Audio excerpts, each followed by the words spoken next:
Baik. Bismillahirrahmanirrahim. Assalamualaikum warahmatullahi wabarakatuh.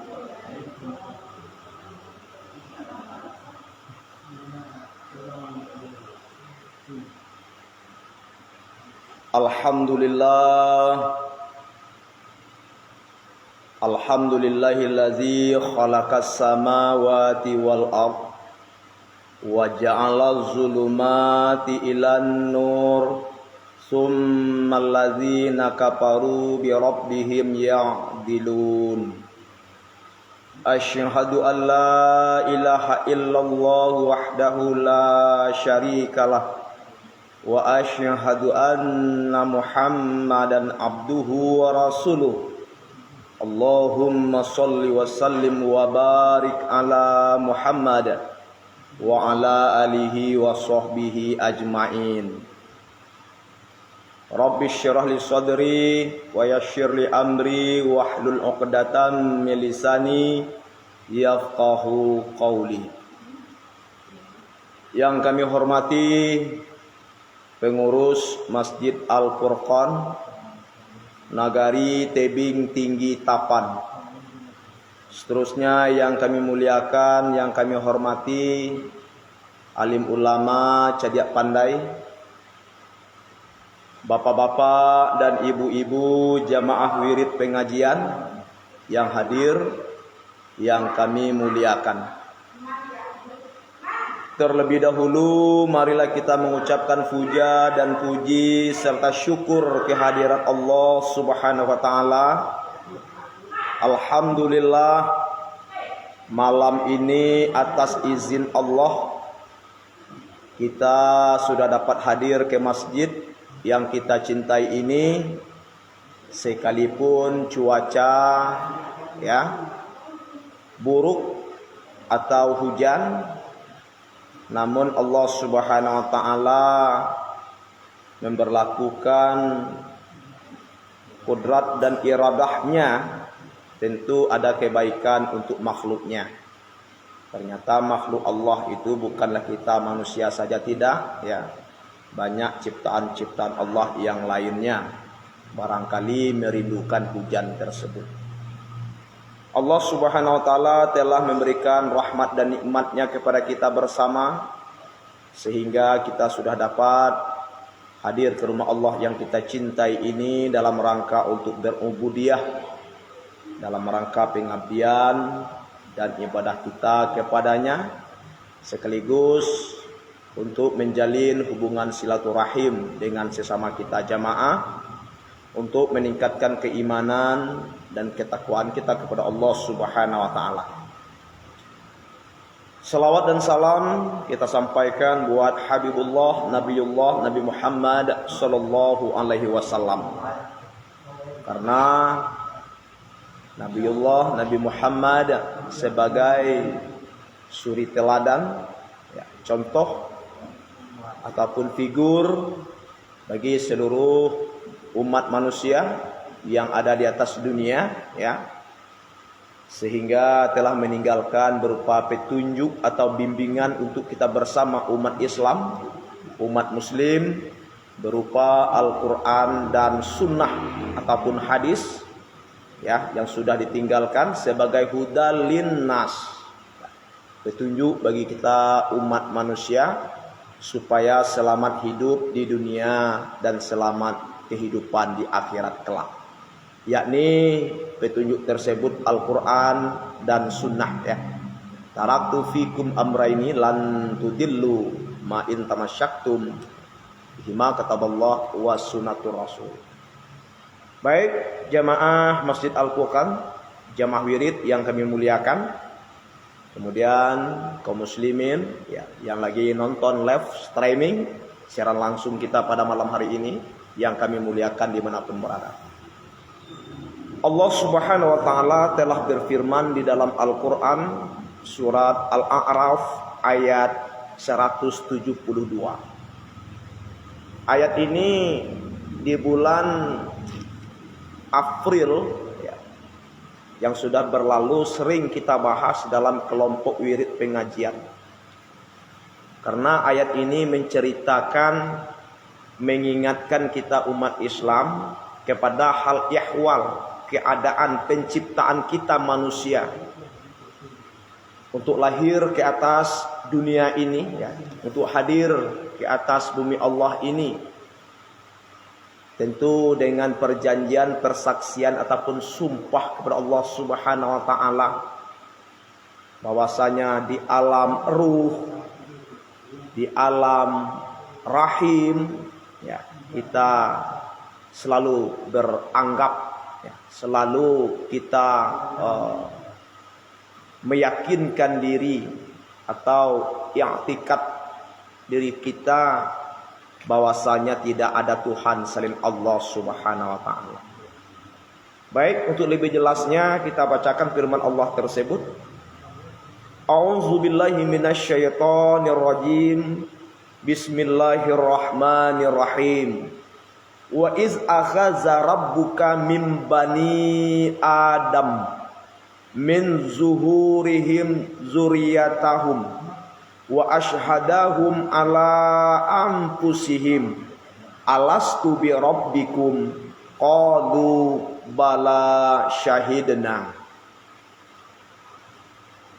antaqulu yaumal qiyamah inna kunna an haza ghafilin. Shadaqallahul azim. Berselindung diri kita kepada Allah Subhanahu wa taala dari godaan syaitan yang terkutuk dengan nama Allah yang Maha Pengasih lagi Maha Penyayang. Dan ingatlah ketika Tuhanmu mengeluarkan dari sulbi, tulang belakang anak cucu Adam, keturunan mereka, dan Allah mengambil kesaksian ataupun perjanjian terhadap ruh-ruh mereka. Seraya Allah berfirman, bukankah aku ini Tuhanmu? Mereka menjawab, betul, engkau Tuhan kami.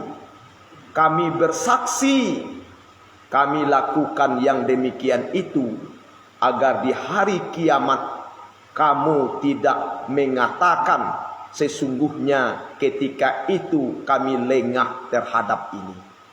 Maha benar Allah dengan segala firman-Nya.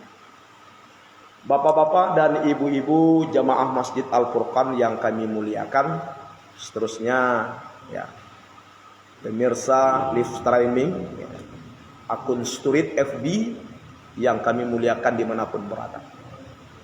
Nah, Allah Subhanahu wa taala menjelaskan, mengingatkan kita kembali dengan firman Allah surat Al-A'raf ayat 172 ini. Wa iz akaza rabbuka min bani Adam. Dan ingatlah. Kalau bahasa Minangnya, ya, kana-kana.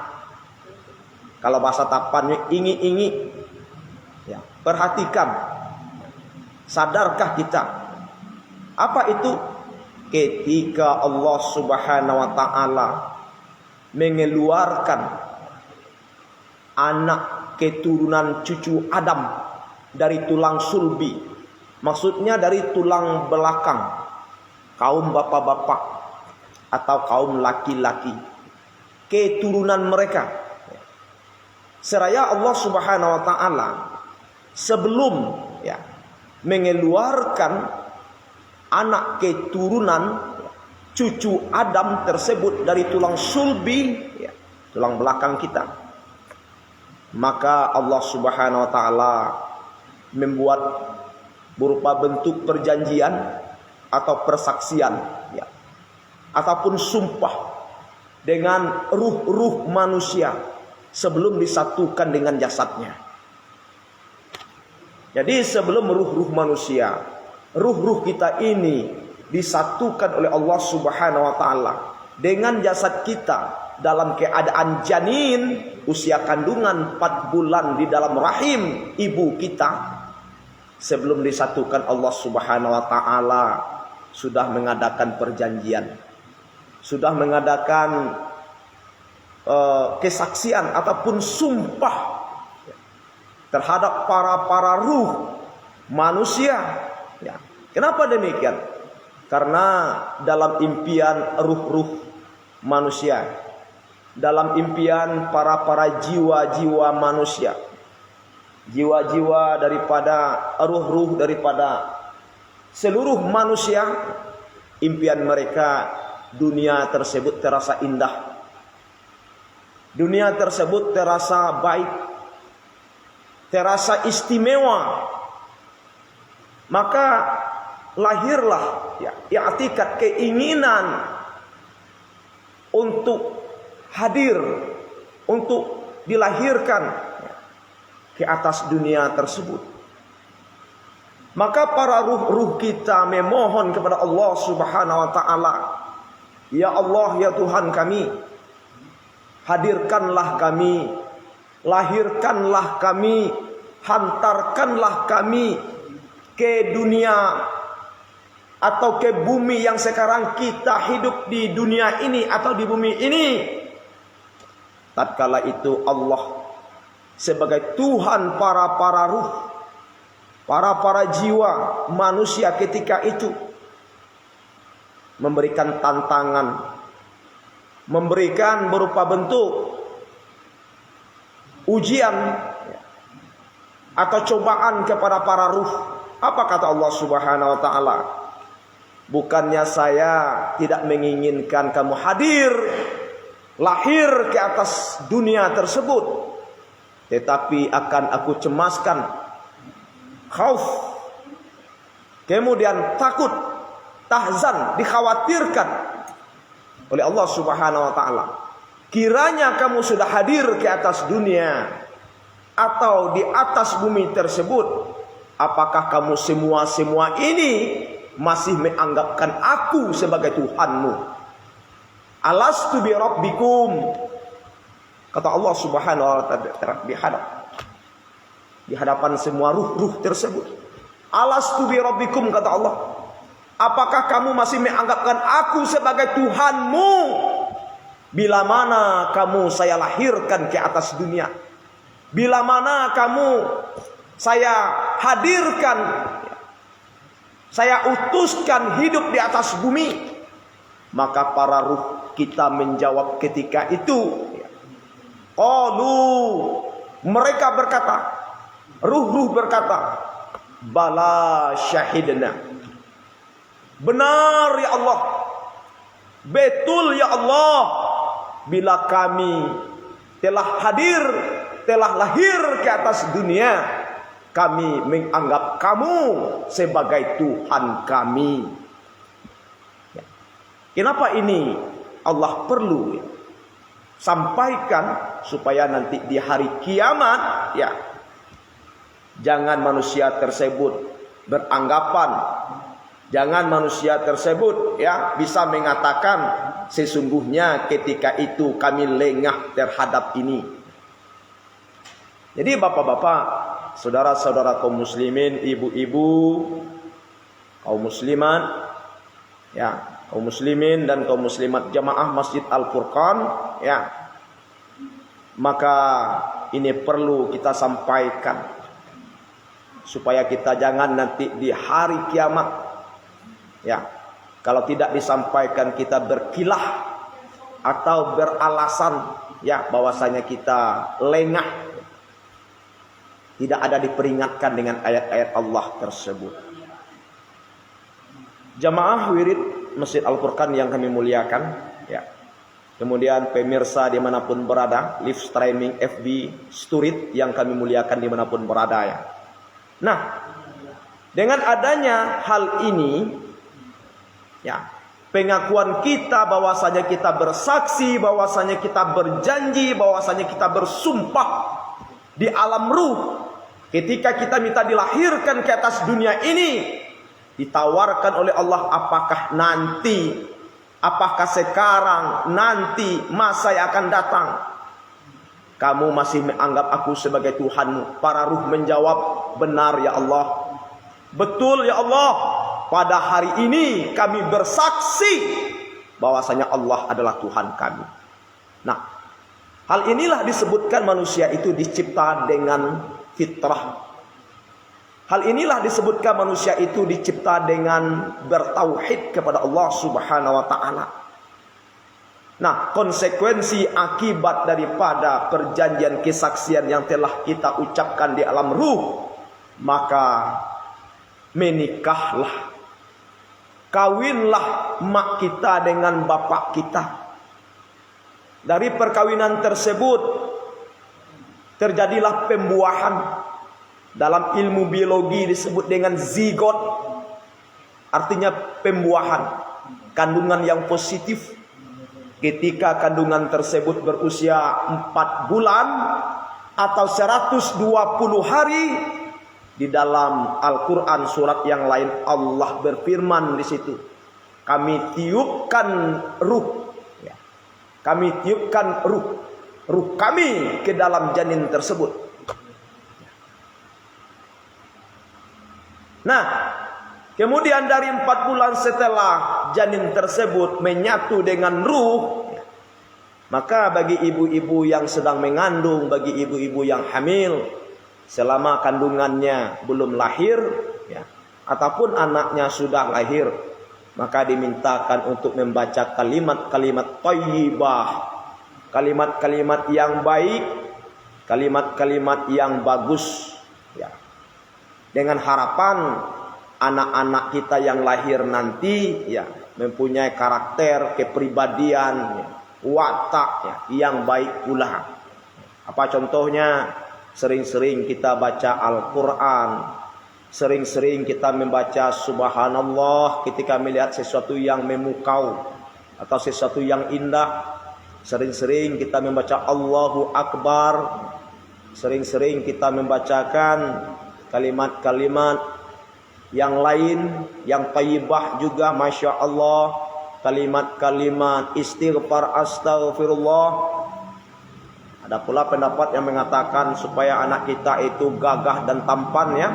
Nah, sering-seringlah kita membaca surat Yusuf ketika mengandung atau dalam keadaan hamil tersebut.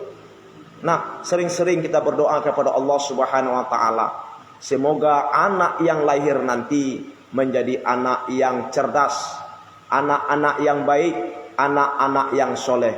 Seperti doa Nabi Ibrahim alaihissalam, Rabbi habli minas solihin, Rabbi habli minas solihin, Rabbi habli minas solihin. Ya Tuhanku, anugerahkanlah kepadaku, ya, seorang anak, ya, solihin, anak yang soleh. Fabasyarnahu min halim. Itu ayat yang ke-100, sambung dengan ayat yang ke-101, ayat yang ke-102 surat As-Saffat itu tentang pengorbanan Nabi Ibrahim menyembelih putranya itu. Fabasyarnahu, ya, min gulam, seorang anak gulam, ya, min halim, anak yang cerdas. Berdoa kita kepada Allah Subhanahu wa taala atas kandungan kita, semoga anak yang kita dapatkan menjadi anak-anak yang baik, anak-anak yang soleh, anak yang cerdas. Nah, pas 9 bulan atau 9 bulan kurang atau lebih 9 bulan, apa yang terjadi? Lahirlah anak tersebut. Lahirlah anak tersebut ke atas bumi ini. Lahirlah anak tersebut ke atas dunia ini, atau lahirlah kita ini dari ibu kita.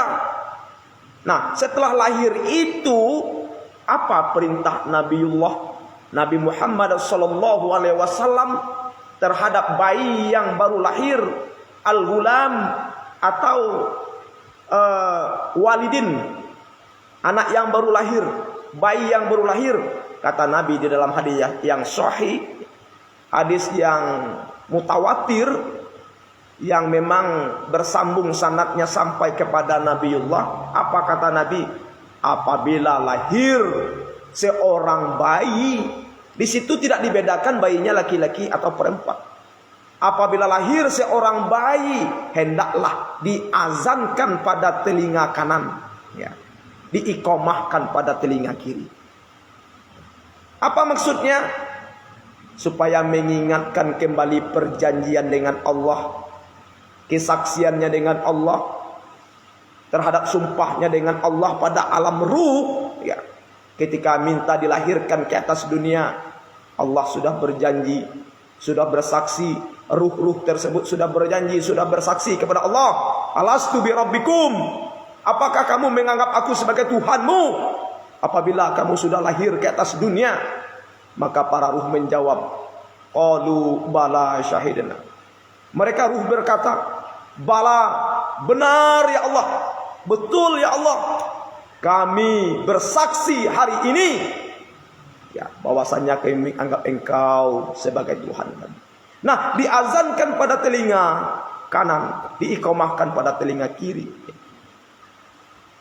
untuk mengingatkan kembali perjanjian atau kesaksian, ya, kita di alam ruh tersebut, bahwasanya tidak ada yang besar, ya, bahwasanya tidak ada yang disembah kecuali Allah Subhanahu wa taala. Jadi ibu-ibu jemaah majelis taklim Masjid Al-Furqan, kaum muslimin dan kaum muslimat, ya, kemudian pemirsa live streaming Sturit dimanapun berada yang kami muliakan, ya. Nah, seperti itulah yang disyariatkan, ya. Tetapi ada juga pendapat yang mengatakan apabila lahir anak laki-laki diazankan, ya. Kemudian apabila lahir anak perempuan diiqamahkan. Nah, itu ya belum kita temukan hadisnya. Hadis yang kita temukan apabila lahir seorang bayi diazankan telinga kanan, diiqamahkan telinga kiri. Itu yang sahih.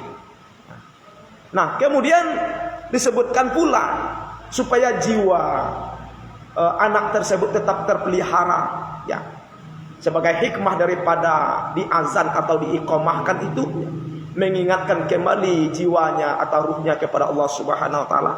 Lalu Nabi Muhammad selanjutnya, ya, menyampaikan kullu mauludin yuladun alal fitrah. Setiap anak yang lahir, bayi yang lahir dalam keadaan suci, ya, bukan suci daripada fisik bayi, tidak, akan tetapi suci jiwanya.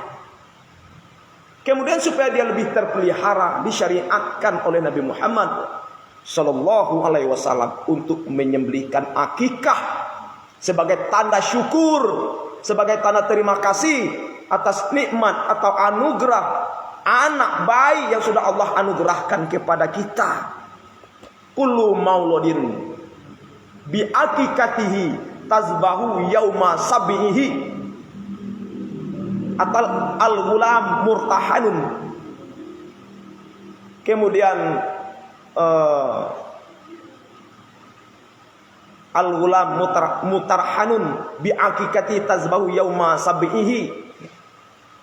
Kemudian disebutkan kullu mauludin, setiap anak yang lahir, al-ghulam, anak kecil yang lahir, murtahanun rahinatun bi akikatihi tazbahu yauma sabihi,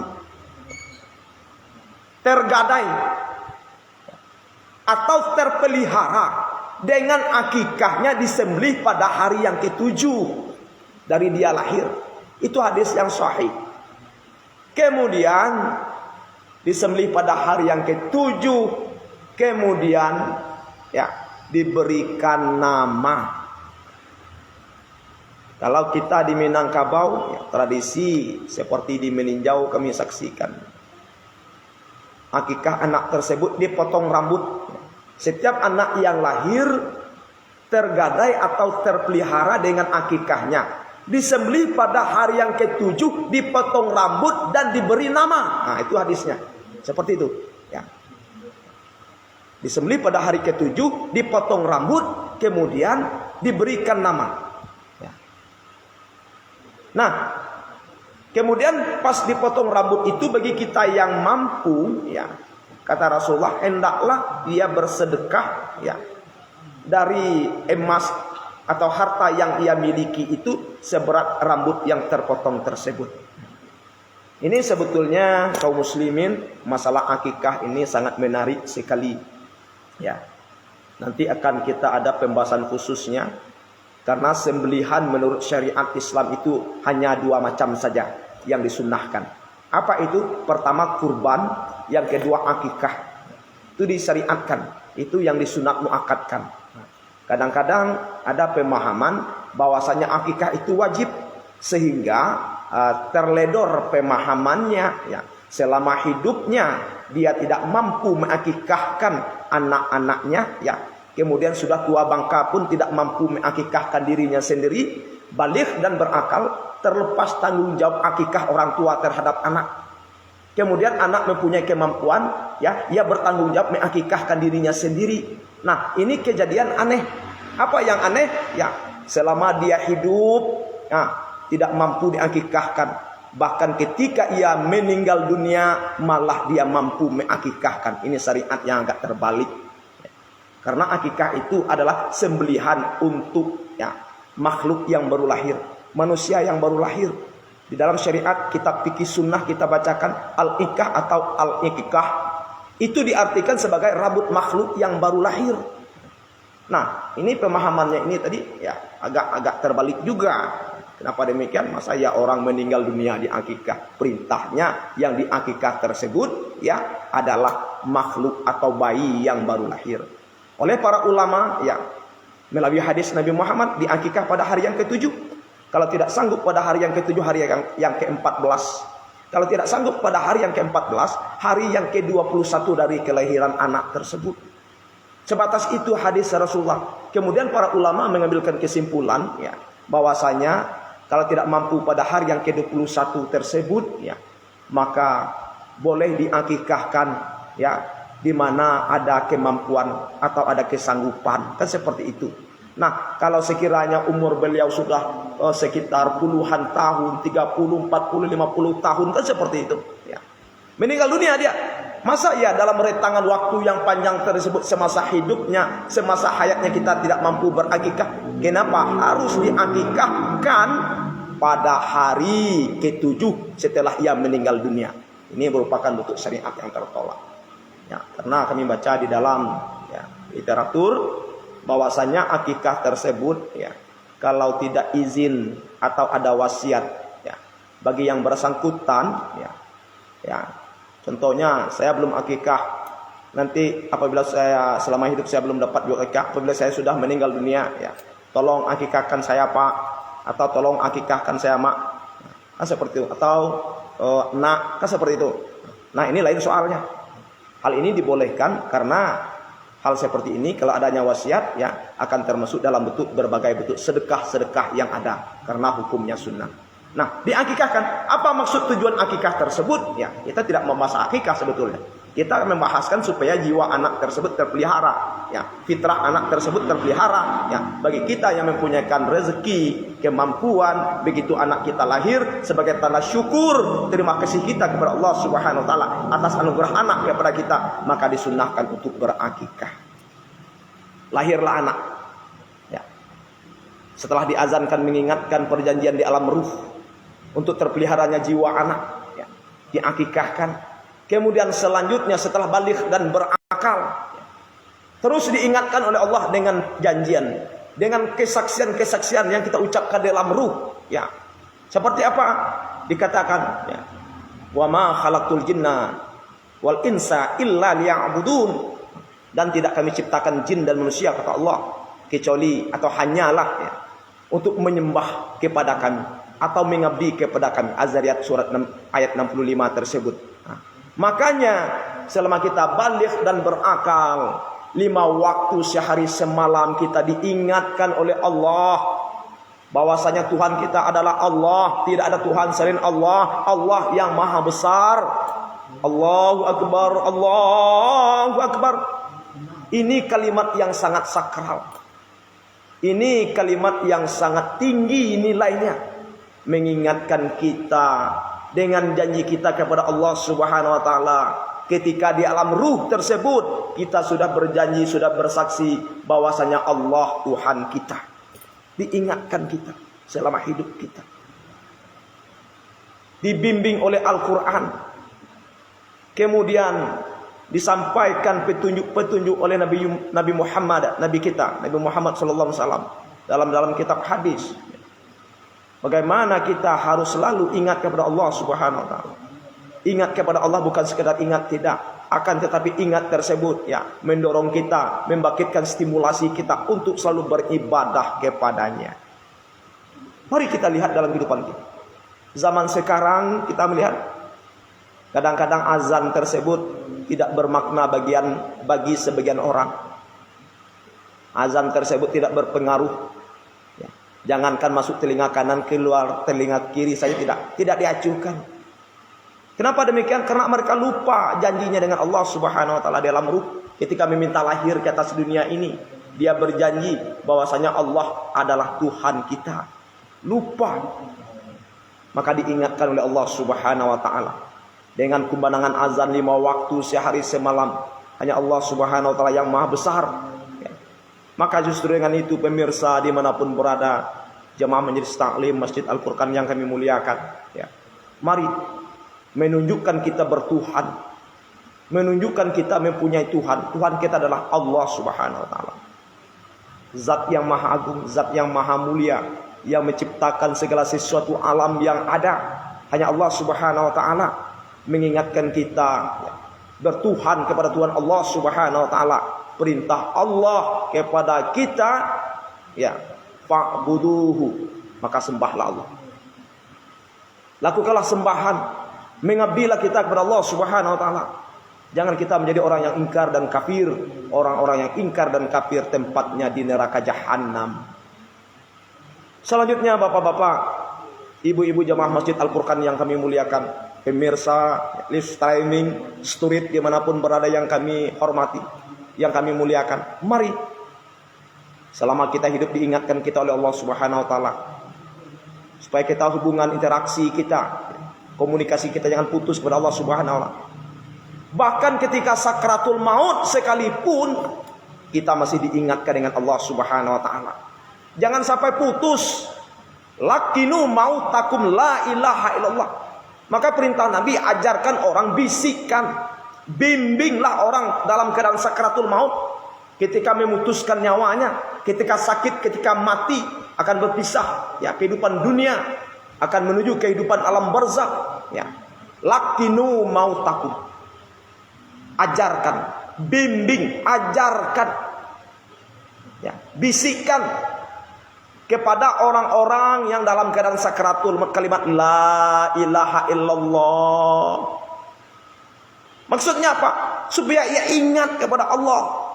Karena perjanjian tersebut sudah kita ucapkan dalam ruh. Supaya ingat kepada Allah Subhanahu wa taala. Jangan mati sia-sia. Ingat kembali kepada akidah keimanan kita kepada Allah Subhanahu wa taala. Maka ditalkinkan. Kenapa demikian?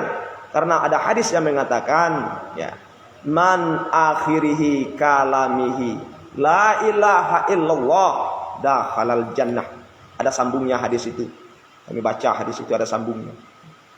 Ya, barang siapa yang akhir hayatnya, barang siapa yang penutup usianya, ya, ketika mati, ya, membaca kalimat la ilaha illallah, ya, maka ia akan masuk surga.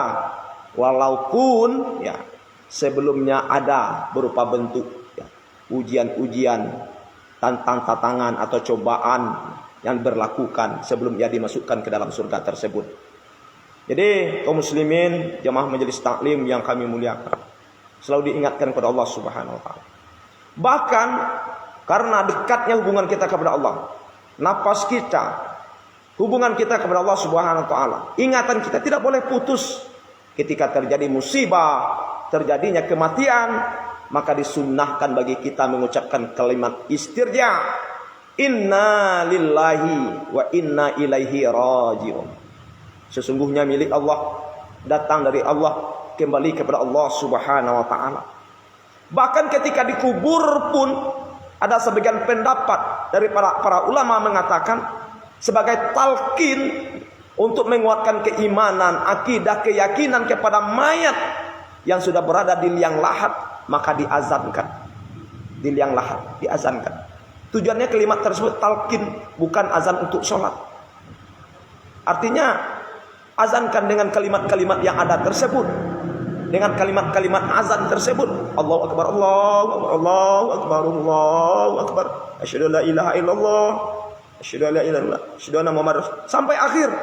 Nah, kalimat ini tujuannya adalah, ya, untuk memberikan peneguhan kekuatan iman kepada mayit yang sudah dimasukkan dalam liang lahat, karena akan ditimbun dengan tanah, karena 7 langkah orang yang mengantarkannya ke kuburnya, kembali meninggalkan kubur, kembali ke rumah meninggalkan kuburnya, maka akan ditanya oleh malaikat Munkar dan Nakir. Nah, dari kesimpulan dari awal deretan penyampaian kita sampai dikuburkan, kita selalu diingatkan dengan Allah Subhanahu wa taala memberikan kesimpulan kepada kita bahwasanya kita makhluk, bahwasanya kita adalah hamba atau abdun budak Allah Subhanahu wa taala. Ya, yang akan ditunggu-tunggukan oleh Allah Subhanahu wa taala sembahan kita, ibadah kita kepadanya. Maka janganlah sekali-kali kita melupakan Allah. Janganlah kita sekali-kali melupakan Allah dalam kehidupan kita ini. Barang siapa yang sudah melupakan Allah dalam kehidupannya, maka orang itu dianggap, dicap oleh Allah sudah lupa terhadap dirinya sendiri. Maka mereka itulah orang-orang yang fasik, kata Allah Subhanahu wa taala. Makanya surat Al-Hasyr ayat 19 Allah berfirman, wala takunu kalladzina nasullah fa ansahum anfusahum ulaika humul fasiqun. Dan janganlah kamu seperti orang-orang yang lupa kepada Allah. Artinya tidak sholat. Orang yang lupa kepada Allah, tidak beribadah, tidak menyembah Allah. Dia menyatakan dia bertuhan kepada Tuhan Allah. Siapa Tuhan kamu? Allah, Allah, Allah. Kan seperti itu. Ternyata kehidupannya tidak pernah sujud dan ruku kepada Allah, tidak pernah merendahkan dirinya kepada Allah Subhanahu wa taala. Wala takunu kallazi, dan janganlah kamu seperti orang-orang yang melupakan Allah Subhanahu wa taala dalam kehidupan ini. Kalau itu yang terjadi, Allah akan menjadikan kamu lupa terhadap dirimu sendiri. Orang-orang yang sudah lupa kepada Allah, orang-orang yang sudah lupa pada dirinya sendiri, ulaika humul fasikun, kata Allah. Mereka itulah orang-orang yang fasik. Orang-orang yang fasik, kalau cara di kampung kita di Tapan ini, orang fasik itu orang gila, orang yang sudah kena akalnya, orang yang sakit jiwa. Menurut syariat Islam, fasik itu adalah orang-orang yang tahu tentang hukum-hukum Islam, tahu perintah, tahu larangan, tahu sholat itu diwajibkan, tetapi dia tidak mengerjakannya sama sekali. Maka justru dengan itu kami menghimbau kepada kita bersama, karena hidup akan mati, dunia akan kita tinggalkan, kasih sayang akan bercerai, akan berpisah, ya. Cinta kita akan berpisah, apapun yang kita sayangi akan berpisah dengan kita. Harta akan habis, hidup sementara. Kita akan menuju kehidupan yang kekal abadi di akhirat setelah dibangkitkan dari kubur kita. Maka untuk itu kita menghimbau, marilah kita selalu ingat kepada Allah Subhanahu wa taala. Ingat kepada Allah Subhanahu wa taala tentunya dengan mematuhi perintah-perintahnya, meninggalkan larang-larangannya, dengan selalu beribadah kepada Allah Subhanahu wa taala, dengan selalu menyembah Allah Subhanahu wa taala.